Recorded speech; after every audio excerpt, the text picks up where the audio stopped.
What if the things you do every day, your routines, your reflexes, your small daily decisions, are quietly destroying your mental health? The most dangerous patterns in our lives rarely announce themselves. They slip in quietly, disguised as coping mechanisms or simply the path of least resistance. Today, we're examining 12 habits that science has shown damage our mental well-being. Not in dramatic moments of crisis, but in the slow accumulation of days and weeks and years. This isn't just a list of what not to do. It's an exploration of why these patterns emerge, how they affect our inner landscape, and most importantly, how we can redirect these same neurological mechanisms toward healing instead of harm. Let's begin with a habit so common we hardly notice it anymore: staying inside all day.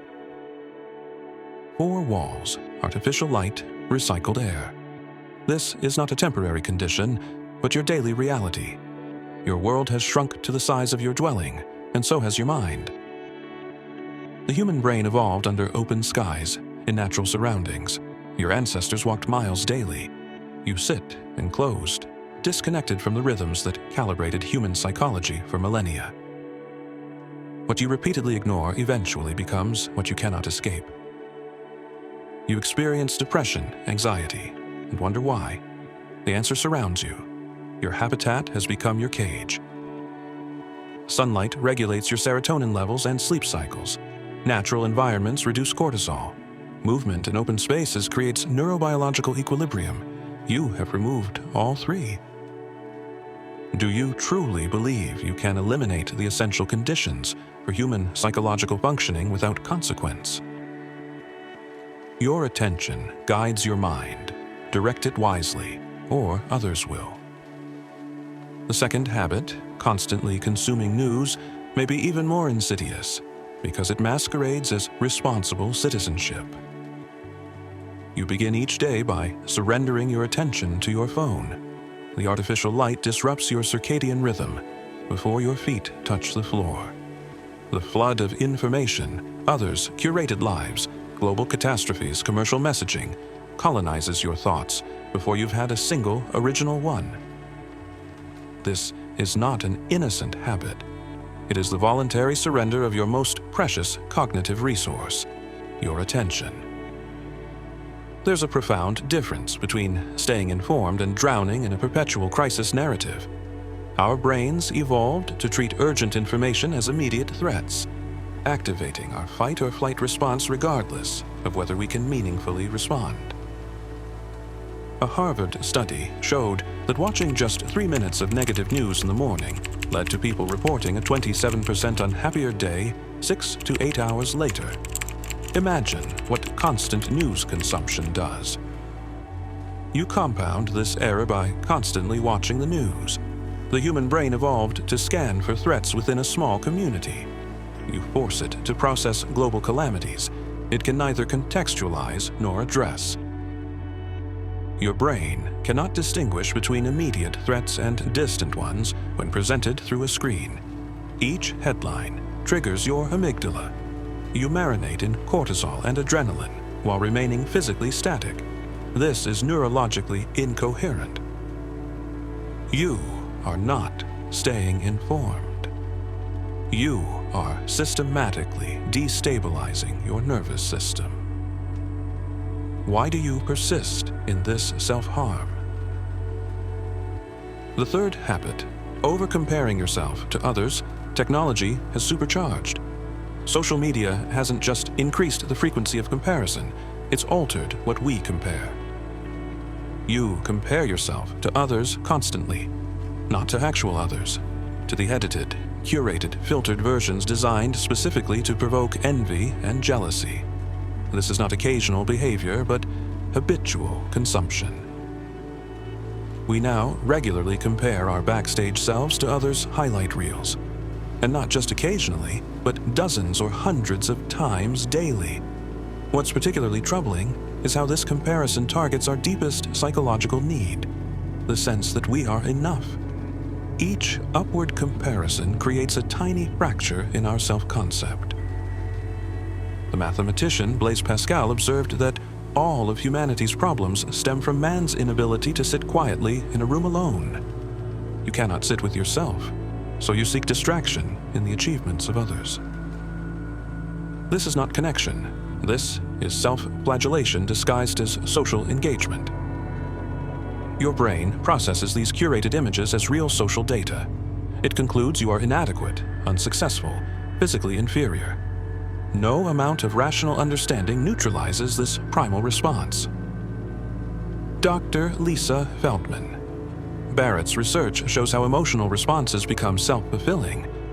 Your brain is constantly predicting what will happen next by comparing incoming signals to past experience. Each comparison reinforces neural pathways of inadequacy. These 3 habits share a common thread. They disconnect us from nature, from proportional responses to world events, and from authentic self-evaluation. But here's where we can find hope. Our neural architecture's design allows for adaptation. We can redirect the same neuroplasticity that entrench these habits toward healing patterns. In the sections that follow, we'll explore 9 more habits that may undermine your mental well-being, and the science-backed alternatives that can transform your internal landscape. The next 3 habits share a crucial characteristic. They create a powerful feedback loop between mind and body. This loop reinforces negative mental health. Let's examine habit number 4, constant complaining. What seems like simply venting or being realistic actually rewires your neural architecture in profound ways. Neuroscientists have discovered that repeated negative verbalization strengthens the brain's negativity circuits through a process called negative neuroplasticity. When you repeatedly vocalize complaints, you're literally training your brain to detect problems more efficiently. This creates a perceptual filter that screens out positive information. It's not that good things stop happening, it's that your brain becomes increasingly incapable of registering them. Interestingly, studies show this effect extends beyond self-complaints. When you listen to others complain, your brain experiences similar negative rewiring because of mirror neurons, specialized cells that create a simulation of others' experiences within your own neural system. Now, pause this video for a moment. Think about your conversations over the past 24 hours. Think about it keenly. What percentage contained complaints? Your complaints and those of others. The 5th habit, not moving your body, directly compounds these mental effects. We often think of exercise primarily as a physical intervention, but the research is unequivocal. Movement may be one of the most powerful mental health medicines available to us. When we remain sedentary, we not only miss these benefits, we actively contribute to inflammation, reduced brain oxygen, and decreased neurogenesis, which is the formation of new brain cells. Exercise is not primarily about appearance or even physical health. It is about neurochemical regulation. Movement releases BDNF, fertilizer for the brain. It modulates dopamine, serotonin, and norepinephrine. Without regular movement, these systems malfunction. Depression and anxiety are not merely feelings, but embodied states. Your immobility is not the result of your depression. It is a contributing cause. Dr. Bessel van der Kolk's research is unequivocal. The body keeps the score. If the memory of trauma is encoded in the viscera in heartbreaking and gut-wrenching emotions, this demands a radical shift in our therapeutic assumptions. Even more troubling is how this habit interacts with the previous ones.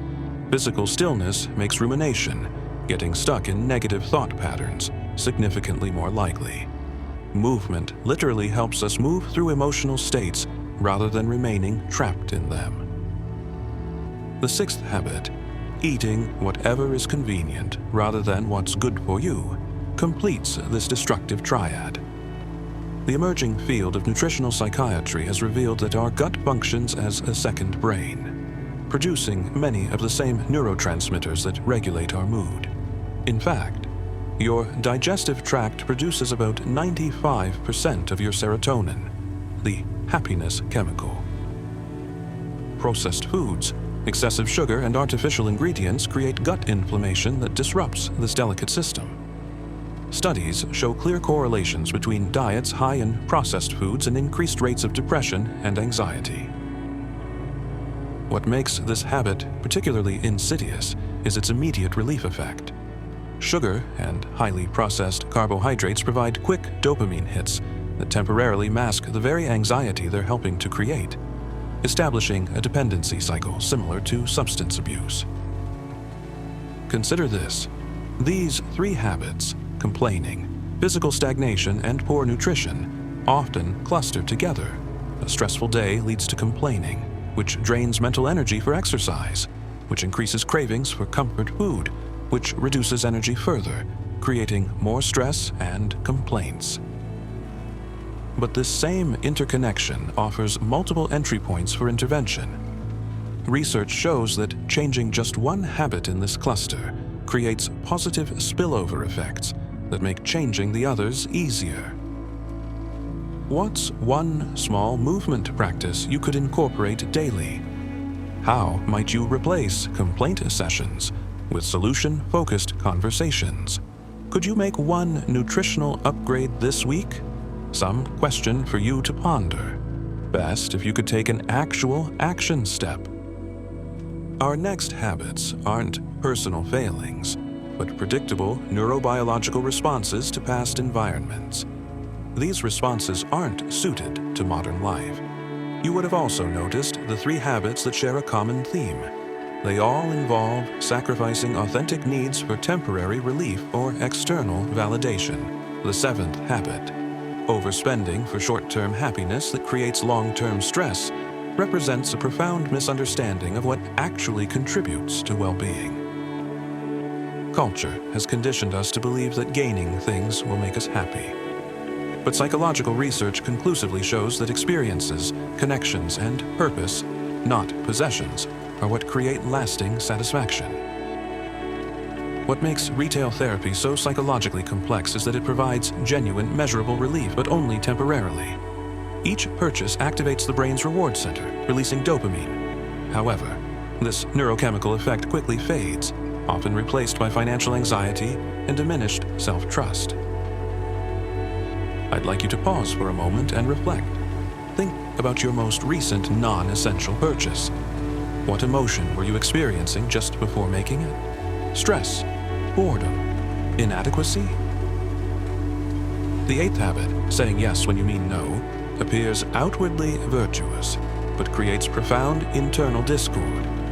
Children often develop this pattern when others consistently subordinate their needs, creating a neural association between self-sacrifice and safety or love. Ignoring our internal needs creates a disconnection from ourselves. This habit has a significant psychological cost. This disconnection correlates strongly with increased anxiety, depression, and even physical illness. Perhaps counterintuitively, research shows that people who set clear boundaries are actually more trusted and respected than chronic people-pleasers, whose inconsistency between words and energy creates subtle but detectable incongruence. The ninth habit, ignoring your feelings, compounds the damage of the previous two by severing the essential feedback system that helps us navigate life effectively.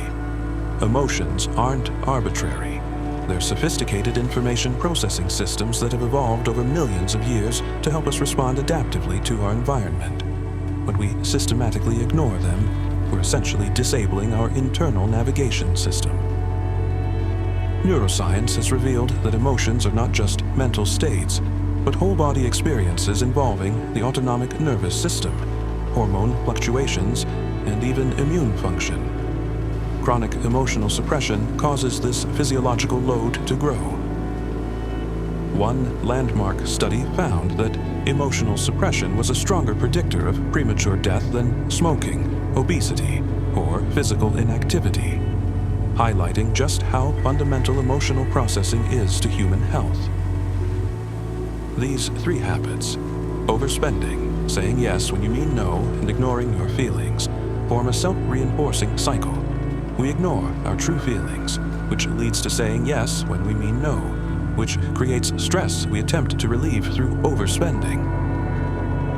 The path out begins with emotional literacy, learning to recognize and name feelings as they arise before they drive unconscious behaviors. This isn't an indulgent practice. It's a fundamental skill for psychological health. Try this brief practice. Right now, perform a quick internal scan. What emotion is present for you at this moment? Can you name it specifically? Where do you feel it in your body? Just this simple act of recognition shifts your relationship with emotions from adversarial to collaborative. As we prepare to explore our final 3 habits, consider this. The common thread running through everything we've discussed is awareness, the opposite of automaticity. Each harmful habit operates most powerfully when it remains unexamined. We've arrived at our final 3 habits, each representing a different way we attempt to escape psychological discomfort rather than addressing its root causes. The 10th habit, scrolling your phone first thing in the morning, may seem minor compared to others we've discussed, but this small action has outsized consequences for your mental state. The first moments after waking represent a critical neurological transition. Your brain shifts from delta waves to alpha and beta activity, establishing your baseline neurochemistry for the day. Natural light, physical movement, and face-to-face connection once govern this transition. When you immediately expose yourself to the dopamine-triggering design of social media, news, or email, you hijack this delicate transition. Studies show morning phone use correlates with elevated cortisol that persists for hours afterward. This habit is particularly damaging because it bookends with nighttime screen use, creating a continuous cycle of digital immersion that never allows your nervous system to fully regulate. The 11th habit, substance abuse or addictive behaviors, represents perhaps the most direct form of emotional avoidance. What makes addiction particularly relevant to our discussion is how precisely it targets the very neurobiological systems that regulate mental health. Whether substance or behavioral, addictions initially appear to solve emotional distress by artificially manipulating the same neurochemicals that healthy habits naturally balance. But this manipulation comes at a steep cost. The brain compensates by reducing natural production of these chemicals and down-regulating receptors, creating ever-increasing tolerance and diminishing returns. What began as relief becomes maintenance just to feel normal. Discussions of addiction often overlook its root cause, attempting to address genuine human needs, connection, pain relief, transcendence, using methods that worsen the situation. The 12th and final habit, procrastination, appears at first glance to be simply poor time management, but psychological research reveals it's actually a complex emotional regulation strategy. Contrary to popular belief, procrastination isn't about laziness or disorganization. It's about the inability to manage the negative emotions associated with challenging tasks. When we procrastinate, we're choosing to relieve the immediate anxiety of starting over the delayed stress of consequences. This makes procrastination a particularly painful cycle for mental health. Each instance creates temporary relief, followed by increased anxiety, self-criticism, and diminished self-efficacy, which makes future procrastination more likely. The final 3 habits all function as emotional regulation strategies. They offer immediate relief but harm long-term well-being by worsening the problems they aim to solve. This exploration of 12 unhealthy habits reveals recurring themes: ignoring natural needs, avoiding true emotions, and seeking artificial rather than genuine well-being. But perhaps the most important insight is this: the same neuroplasticity that entrenches these harmful patterns can be redirected toward healing. Our brains remain remarkably adaptable throughout our lives, capable of forming new neural pathways with consistent practice. This brings us to a fundamental question. If these 12 habits represent paths away from mental health, what would the opposite practices look like? Instead of staying inside all day, intentional exposure to natural light and environments, even briefly. Instead of constant news consumption, scheduled, bounded information intake, followed by action or processing. Instead of over-comparison, deliberate practice of self-compassion and value-aligned goal setting. Instead of constant complaining, solution-focused communication and gratitude practice. Instead of sedentary behavior, movement integrated throughout the day, matched to your body's natural capacities. Instead of convenience eating, nutritional choices that support gut-brain health and stable energy. Instead of overspending, aligning purchases with core values and meaningful experiences. Instead of saying yes when you mean no, authentic communication and boundary setting. Instead of ignoring feelings, emotional awareness and expression appropriate to context. Instead of morning phone use, a deliberate morning ritual that sets neurological patterns for the day. Instead of substance abuse, addressing root needs for connection, meaning, and relief through sustainable means. Instead of procrastination, emotion-focused productivity that addresses the feelings behind avoidance. These 12 transformations aren't about perfect execution, they're about directional shifts.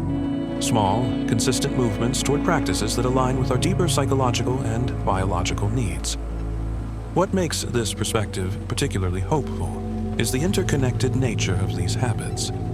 Just as harmful patterns reinforce each other, positive changes create upward spirals where improvement in one area facilitates growth in others.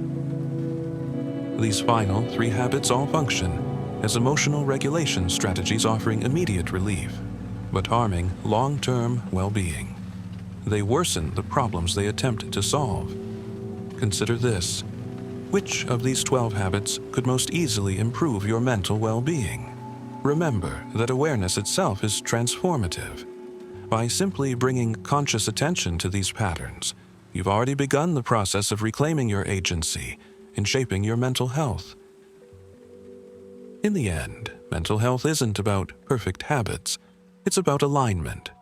When our daily practices honor our authentic needs rather than suppress them, we create the conditions for well-being to naturally emerge.